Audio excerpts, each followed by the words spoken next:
And I can remember getting sick and having the same dream over and over every time I got a fever. And then I also remember seeing like people in my room at night, which wasn't all that scary to me because my mom is a paranoid schizophrenic. Mm-hmm. Okay, now that's scary. Living with a paranoid schizophrenic is scary, although they get worse as they get older. But yeah, so that's kind of how it started. I've always had dreams. And then I grew up and I got married, was married for 22 years. And when you have kids and you're moving 15 times and you've been married for 22 years, and so that kind of leads to you only paying attention to the kids and making sure that they're acclimated and in their activities and all that kind of thing, and the house and just all this physical stuff. So there wasn't really a lot of time for me to explore myself, okay? And then after 22 years, I got a divorce, which freed up a big space for me to find out who I was. And the only two things I knew when I got out of that marriage was that I had dreams and I liked color. That's it. That was all I knew about myself. So that's where I started.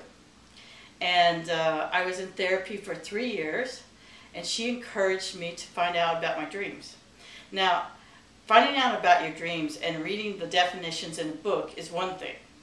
But being able to interpret that definition with what's really going on in your life at the time is two different things.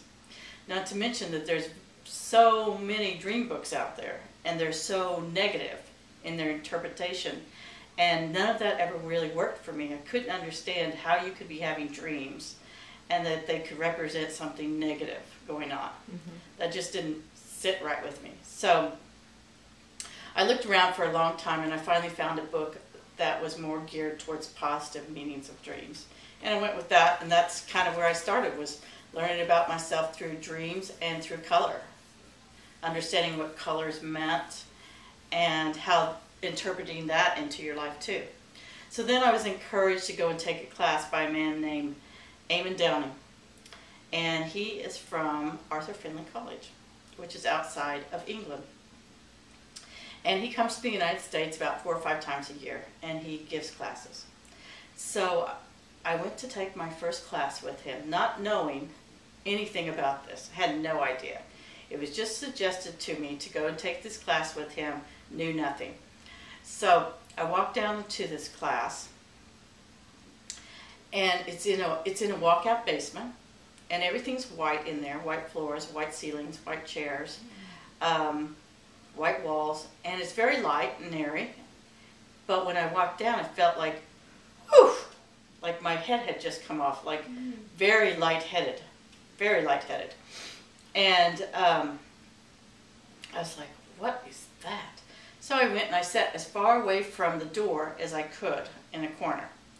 And then there was about 25 people in the class that came in totally. And so he began the class, and he's sitting next to the stairs, okay, and I'm sitting in the far corner away from him. And he brings up 5 people to the front of the room. And he asked them to relax, and I'm not even sure what else he said to them. But the next thing I know, they're gone, or like in a meditative state. And then they come back and they start telling about what they just experienced. And the stories I heard were unbelievable. I've never heard anything like it. And the most unbelievable part is he can see what they saw. So now I'm thinking to myself, I think I'm in the wrong class. I think I need to leave. Because there's no way I can do this. And then the next group comes up there, okay? And their stories are even more fantastic. And I'm thinking, well, what can I say to get out of this class? Because I got to walk right by him. And I don't know how I'm going to do that. And I don't know what I'm going to say. What am I going to say? I'm in the wrong class. I don't know what I'm doing here. You know, I wasn't prepared for this. I don't understand it. What am I going to say?